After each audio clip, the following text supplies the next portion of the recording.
Jadi kita cukup prihatin terhadap statement pejabat-pejabat di Indonesia ketika Taliban berhasil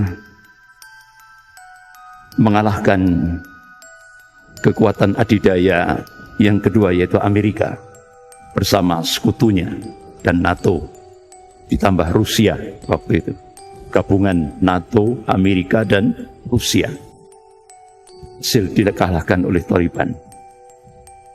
Otomatis itu kan memerdekakan negaranya sendiri. Tapi anehnya pejabat-pejabat di Indonesia ini sewot semua. Ya, apa sewotnya? Hati-hati. Kemenangan Taliban akan memicu gerakan radikalisasi di Indonesia. Sehingga akhirnya murid-murid Syekh Abdul Azam rahimahullah ditangkapi semua, ratusan itu di Indonesia, termasuk di Malang. Termasuk yang di Malang.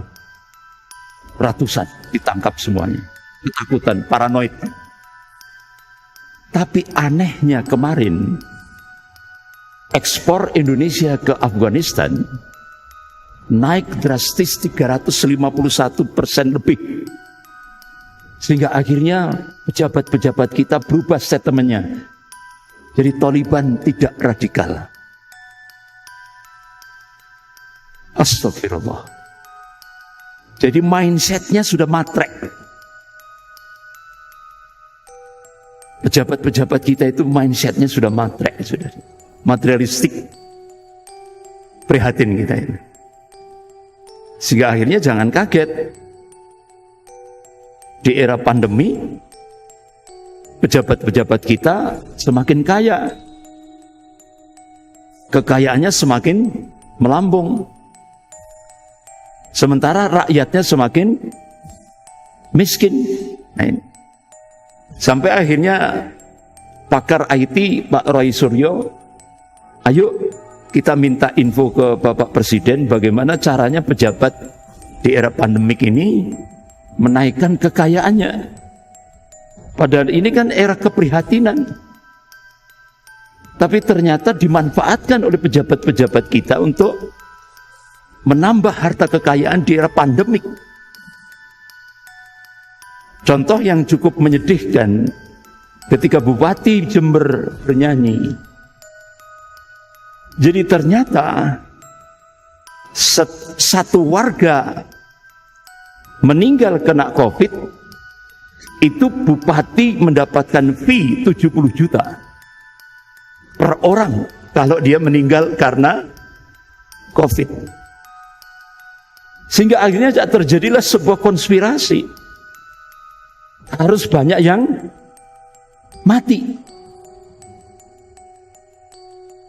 Sehingga akhirnya wali kota kita Pak Setiaji, beliau punya prinsip jangan sampai, artinya mempertahankan kehidupan. Sehingga ketika Luhut datang ke Malang, tersingkir itu Pak Setiaji. Karena dianggap tidak sesuai dengan kebijakan pusat. Jadi wali kota kita mempertahankan jangan sampai ada yang mati. Iya kan? Itu. Astagfirullah. Inilah zaman edan. Nek ora edan, ora keteman ya. Ini sudah zaman terbalik semuanya. Contoh lagi. Ini sudah DPO KPK. Ya kan? Sudah masuk DPO KPK. Buron. Yang merugikan keuangan negara. Yang nangkap diberi sanksi. Yang nangkap itu diberi sanksi, dipecat.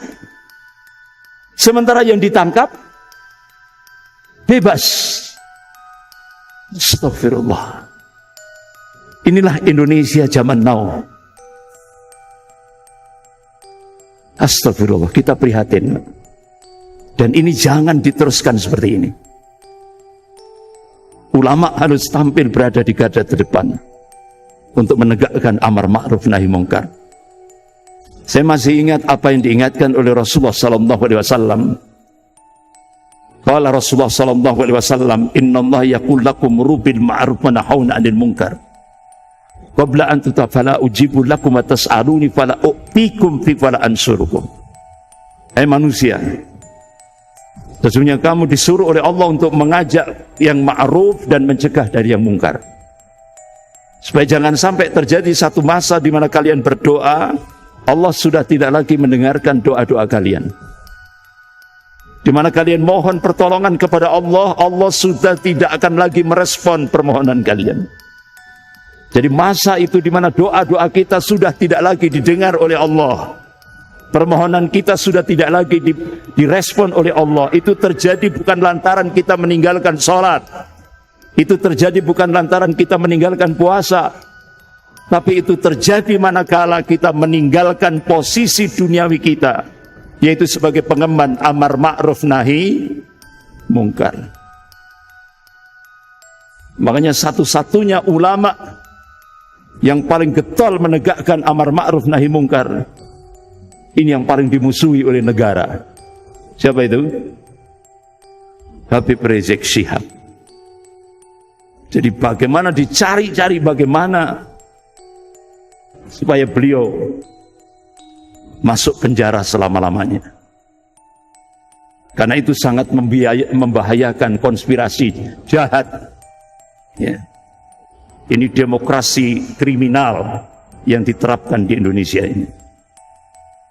Tidak hanya liberal, tapi kriminal. Jadi seperti itu.